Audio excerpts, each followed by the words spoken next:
They underestimated the wrong woman. Now watch how she takes them apart. Tap subscribe to support the story. Revenge wasn't the first thing on my mind that Tuesday morning, confusion was.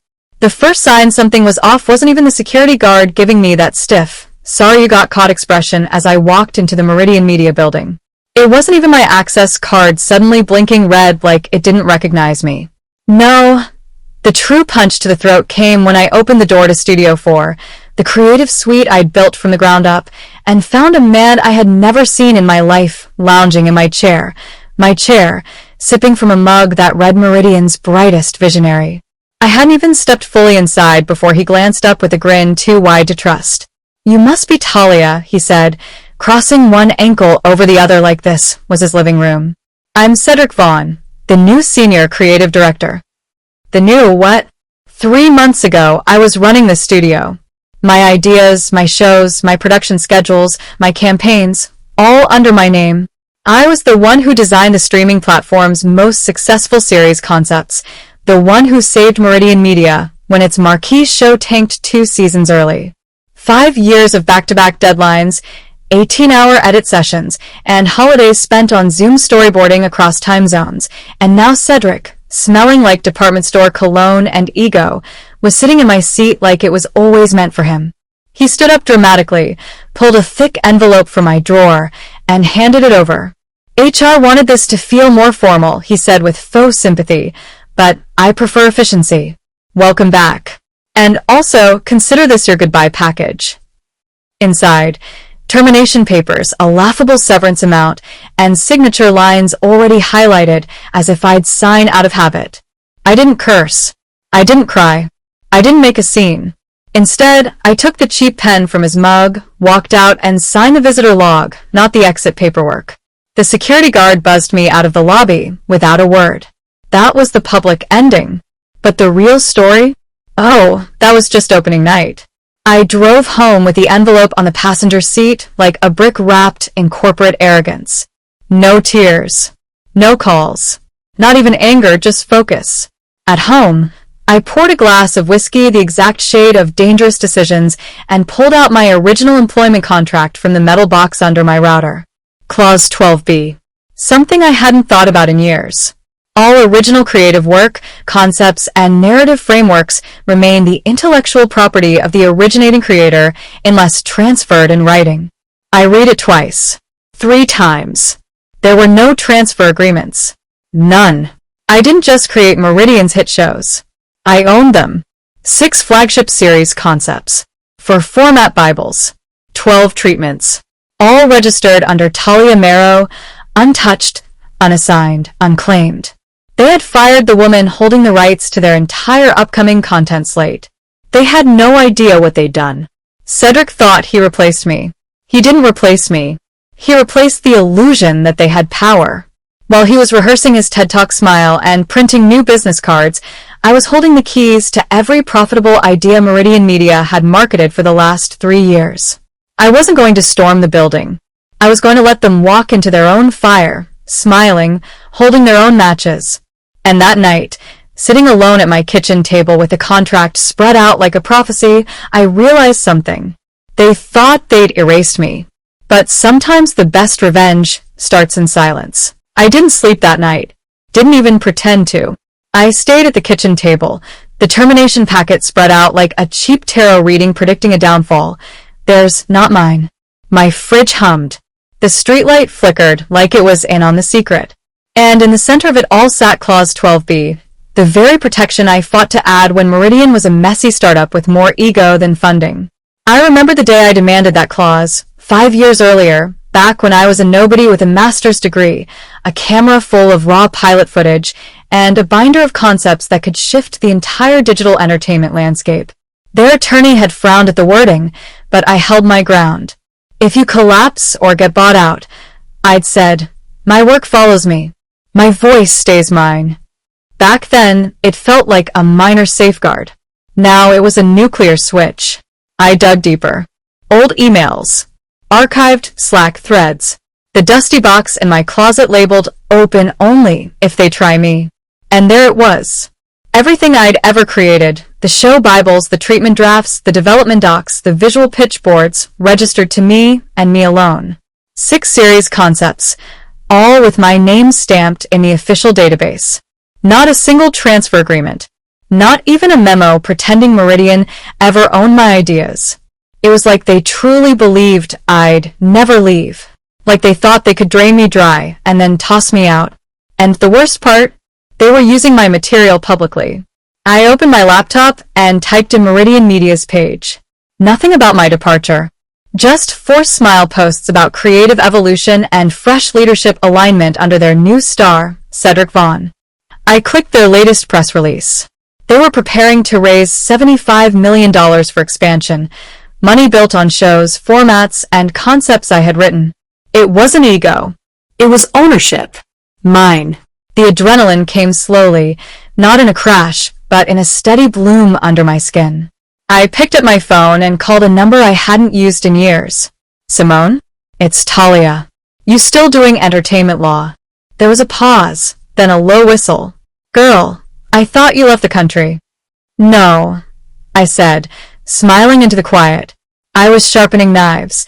We met the next morning at a diner across from Eastwood University, the same place where Simone used to help me file my first idea registrations when I was broke, stubborn, and living off caffeine. She ordered black coffee. I ordered clarity. I slid the folder across the table. She read in silence, eyes drifting from clause to concept to registration number to highlighted internal messages Meridian thought I'd forgotten. You kept all of this? She asked. I don't throw away leverage. Simone leaned back like I'd handed her a lit fuse. Talia, they messed up. They messed up spectacularly. We didn't cheer. Didn't celebrate. We just stared at the evidence like it was a countdown clock. Because when a company steals creative work, it only becomes a problem when someone with power shines a light on it. And Meridian? They were about to broadcast my work live on the biggest entertainment stage of the quarter. While they were making noise, I got quiet, the kind of quiet that comes before an earthquake. I built burner accounts. Signed up for insider newsletters. Set alerts for keywords. Meridian expansion. Vaughn leadership. New streaming slate. Talia Marrow. Creative ownership. Every ping was a reminder. Not yet. Not yet. Soon. 2 weeks later, the first Betrayal hit landed. An industry gossip page teased a massive announcement from Meridian at an upcoming investor panel. Breakthrough streaming giant TO unveil new flagship slate, the headline said. No company name, but the language? Oh, it screamed Meridian's PR team. I clicked the teaser slides. Slide 4 stopped me cold. It was a storyboard I created 2 years earlier. The same layout. The same character arcs. My signature watermark still faint in the corner. TM Concept V5. They didn't even bother to crop it out. My hands didn't shake. No rage. Just clarity, sharp and cold. I downloaded the slides, archived everything, and emailed Simone. Let them continue. The higher they climb, the harder they'll fall begging. She replied instantly. Copy that. After that, I turned into a quiet storm. I tracked every panel Cedric appeared on. Every article praising him for innovative vision. Every event Meridian attended. I built a timeline so detailed it bordered on divine judgment. Dates, documents, show codes, conference schedules. They weren't just using my ideas. They were expanding them, repackaging them, parading them as fresh creative leadership. And the whole time, they acted like I'd vanished. Perfect. Let them forget. Silence is the sharpest camouflage. Then again, so is being underestimated. I knew Meridian was reckless, but I didn't realize they were this reckless until I dug deeper into their financial filings. Their expansion round, the shiny $75 million they were trying to secure, was already underway. That meant investor audits. That meant documentation checks. That meant someone somewhere should have noticed that the creative rights weren't legally theirs. But because Cedric talked like a podcast host and smiled like a politician, nobody thought to look twice. Perfect. Simone and I agreed not to strike yet. Not until Meridian made themselves unbearably public. So I kept watching. One night, I streamed a mid-tier media panel where Cedric was a guest. He sat there wearing a blazer that didn't quite fit and spoke with that syrupy tone he used when explaining things he didn't actually understand. He used words like disruptive storytelling, multi-platform synergy, legacy frameworks. Legacy frameworks. He was talking about my work, and when he flashed that same patronizing smile he wore when he handed me the termination packet, something in me clicked. I renamed my evidence folder Cedric_Von_Crash_Landing. Because I wasn't after my job. I wasn't after revenge. I wanted ownership loudly, legally, and forever. By early spring, the entertainment blogs were worshipping Cedric like he was the next Shonda, Ava, and Ryan Coogler combined. Vaughn leads Meridian's creative revolution. Cedric Vaughn. Visionary behind new slate. Visionary. The man couldn't structure a 3-act outline if Pixar ghost wrote it for him. Even worse, Meridian CEO, Ronald Maddox, a man powered by bourbon and buzzwords, started calling Cedric the architect of their next-gen content platform. Not contributor. Not lead. Architect. As if Cedric spent nights in the editing bay piecing together story arcs while humming gospel hymns. It was insulting, hilarious, and perfect. Because arrogance is evidence. I tried going the official route once, filing a request for a neutral arbitration to clarify creative rights. HR didn't reply, not even with their usual smiley face corporate nonsense. After 3 ignored emails, Simone sent one from her law firm's address, not aggressive, just formal. The next day, Meridian's legal team responded. At this time, the company believes all obligations to Ms. Marrow have been met. Met. Like I was a DoorDash order. Simone smirked. They've been formally notified, she said. That's important. How long until we move? Until they publish something they can't scrub, she said, sipping chamomile like this was gossip hour. We need them to attach your work to a public event. I hated waiting. I'm a creator. I build, iterate, adjust. But patience is a weapon. I reached out to Raynell, my former production assistant, brilliant, loyal, and the only reason half of our shows ever aired on time. After the reorg, they shoved her into a culture and communications department under HR. I hadn't spoken to her since they fired me, assumed she'd been warned to stay away.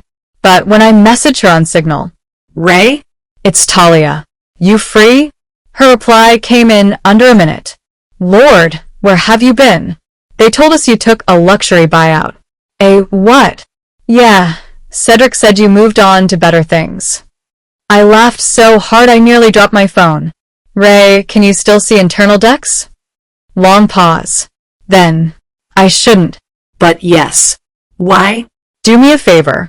Check if the show Bible for Dreamcaster is part of the next investor presentation. Another pause. Longer. Then, Talia, not only is it included, they renamed it. What? Slide decks in final review. They're calling it Bond's vision cycle. I closed my laptop before I threw it. He didn't just use my work. He put his name on it, like a thief autographing stolen jewelry. Raynell sent a partial screenshot 3 hours later. Slide 7. My characters. My world building. My plot structure. The pacing charts I created myself. Barely rebranded. Barely disguised. My format. His headline. Meridian was scheduled to pitch live at MediaCon West on July 14th. A massive streaming conference. Big money investors. Hedge funds. Studio execs. Entertainment journalists with fangs. Perfect. A live-streamed presentation using material they didn't know? That was the match. Thank you. I typed back to Ray. You okay? She asked. I stared at the screen a long time before replying. I'm about to be. Then I called Simone. We've got our window. Good, she said. Mark July 14th. 2 weeks before MediaCon West, Simone mailed a discreet envelope, no return address, to a law firm known for investor due diligence in the entertainment sector. Inside, registration numbers, concept drafts, early pitch boards, dated storyboard screenshots, a copy of my contract with Clause 12B highlighted in neon yellow. Just enough evidence to make any legal team sweat through their suit jacket. 3 days later, everything began to unravel. Due diligence teams in the entertainment world are like Hollywood gossip bloggers with law degrees. Give them even a whiff of scandal, and they will tear down walls trying to confirm it. The envelope Simone sent wasn't an accusation. It was bait, and the sharks smelled blood instantly. Within 48 hours, whispers about Meridian's intellectual property inconsistencies slid across the desks of Harrington and Wolff, the boutique firm overseeing Meridian's $75 million investor round. All it took was one diligent associate cross-checking concept registrations. First, she saw my name. Then she saw my timestamps. Then she saw 6 separate creative works registered exclusively to Talia Marrow, with 0 assignments transferring rights to Meridian. The entire slate they'd been pitching rested on work they didn't own. And worse, they had been publicly promoting it. That's when Meridian's internal chaos hit full meltdown. I didn't see the meltdown, but I felt it through the digital smoke. Late that night, Meridian's legal counsel fired frantic emails to CEO Ronald Maddox, who was allegedly in Belize with his 3rd wife, on a wellness retreat. He ignored the first 2 messages. Ronald always assumed problems could be waved away with a press release and a 5th of bourbon. But the 3rd message finally got him. Subject: urgent. Potential creative rights violation action required immediately. Attached were screenshots from the auditors showing my registered concepts, my timestamps, my early show notes, my development documents, my watermarks still visible on Vaughn's vision cycle. Ronald called an emergency meeting at 4:32 a.m. Eastern. The email list made me smile. Participants: CEO Ronald Maddox, legal team, board chair, investor representatives, external counsel, and Talia Marrow required. Required. Not optional.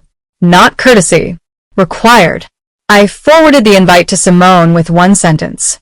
Told you they'd come crawling. She replied with a popcorn gif. I spent the day before the meeting printing everything. Contracts. Concept registrations. Early sketches. Show Bibles. Email threads. Storyboards. And even a notebook page with character arcs drawn during a 2 a.m. insomnia session. I organized it all in a binder labeled Artistic Property, Do Not Lie. Simone smirked at the label.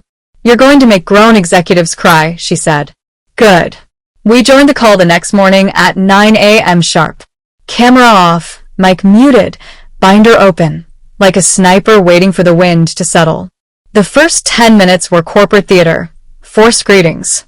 Dry throats. Legal jargon nobody believed. Ronald joined from some tropical balcony, looking hungover and sunburned. Cedric joined with audio only. The coward couldn't even show his face. Finally, the external counsel cleared her throat. I'd like to read directly from Ms. Marrow's original employment agreement. Pages flipped. Clause 12b. All original creative work and narrative frameworks remain the property of the originating creator unless explicitly transferred in writing. She paused. There are no transfer documents. Silence. Then Ronald's shaky voice. What does that mean? Legal swallowed. It means she owns everything. Every show. Every format. Every storyline we've been pitching. There it was. The sound of a multi-million-dollar house of cards collapsing. A younger board member whispered, Then what exactly have we been promoting? I smiled and unmuted. The truth, I said calmly. You've just been forgetting whose truth it is. Every camera square froze for a second, like someone had unplugged the internet. Ronald tried anyway. Talia, surely this is a misunderstanding. We can all sit down. No. My voice didn't shake. You had your chance when you fired me. You handed me a termination packet for work you didn't even own. Simone stepped in, icier than winter. At this point, we're not discussing reinstatement or severance. We're discussing a licensing agreement. Silence.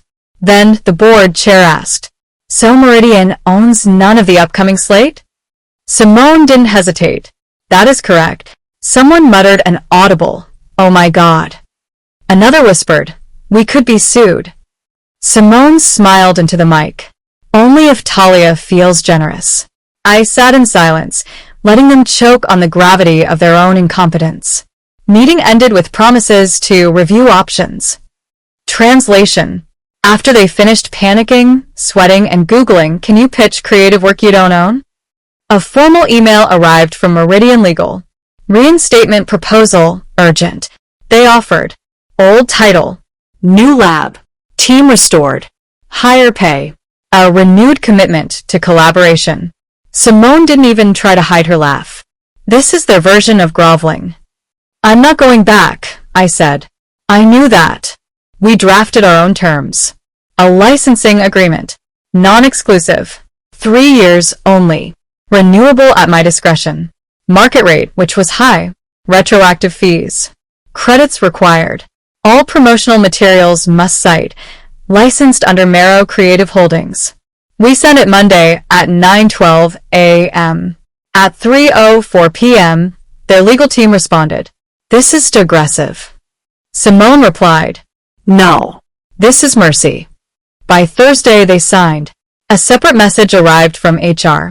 Subject: Staff change notification. Body: Cedric Vaughn is no longer employed at Meridian Media. No thank you, Cedric. No farewell post. No send-off party. Just discarded, the way he tried to discard me. I imagine him packing up his overpriced ergonomic chair, face red, muttering excuses, as an intern handed him a cardboard box. He wanted leadership. He got a lesson. The ink on the licensing agreement was still drying when Meridian Media began reshaping itself around the new reality. I wasn't an employee anymore. I was the owner of the creative engine they depended on. In their internal org chart, my name no longer sat under production or creative. It appeared under procurement. Vendor: Marrow Creative Holdings primary contact, Dr. Talia Marrow. Vendor: not staff, not subordinate, not team player. I was the supplier of the very thing that kept their future alive. And oh, that felt delicious. Simone insisted I formalize everything through a business structure, so we built a boutique consulting firm. Marrow Creative Holdings. Team: me. A paralegal named Kian, brilliant and detail-obsessed. A project manager named Brixton, formerly of a major streaming platform but fed up with corporate chaos. We chose a logo, a stylized storyboard panel folding into a fist. A joke. And a warning. Meridian signed the vendor onboarding packet without a single revision. And suddenly, the same teams that once stole my work now had to submit quarterly creative progress reports to me. Request approval before altering any concept. Send me weekly digests with action items. Cite my name on every show document. Run all expansions through my licensing terms. It was like watching an ex try to recreate your signature dish, but this time they had to pay you for every ingredient. In internal docs, they called my contributions legacy narratives developed under Marrow era. Now they were scared to misspell my name, scared to misattribute, scared to assume. Good. Let the fear season the truth. Late one Friday night, my Signal app buzzed. A number I knew. Ronald Maddox. Talia, can we talk? Off the record. I stared at the message for a full minute. Then I slid the phone to Brixton, who raised an eyebrow. That desperate. Oh yeah. What are you gonna tell him? I typed. I only speak through counsel now. Delivered. Read. No reply. That silence tasted better than revenge. It tasted like power. The final board call was scheduled for 7:30 a.m. Eastern. I logged in 15 minutes early. Camera off. Mic muted.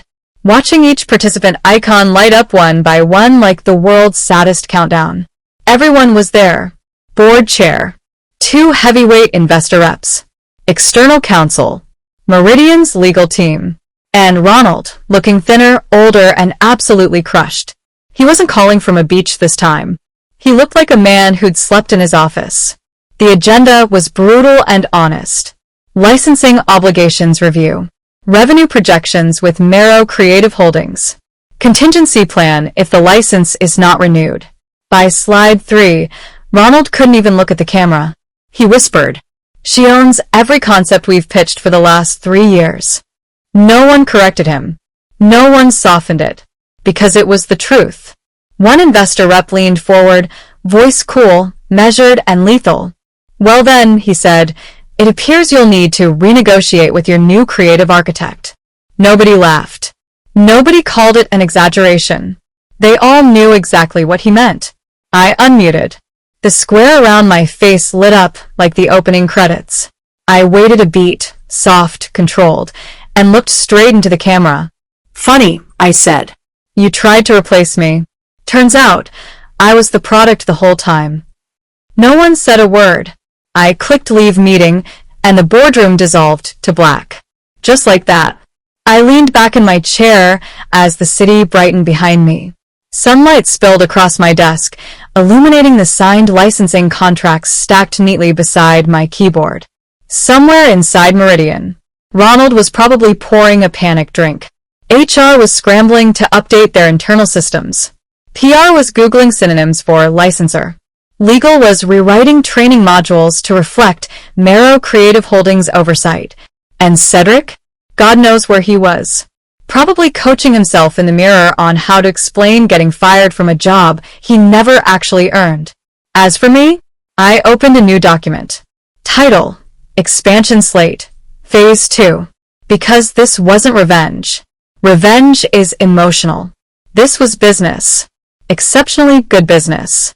When the dust finally settled, Meridian Media had a choice: rebuild with integrity or collapse under the weight of their own greed. But Talia? She didn't need their building, their titles, or their approval. She had something far stronger: control of her work, control of her future, and control of the narrative they once tried to steal.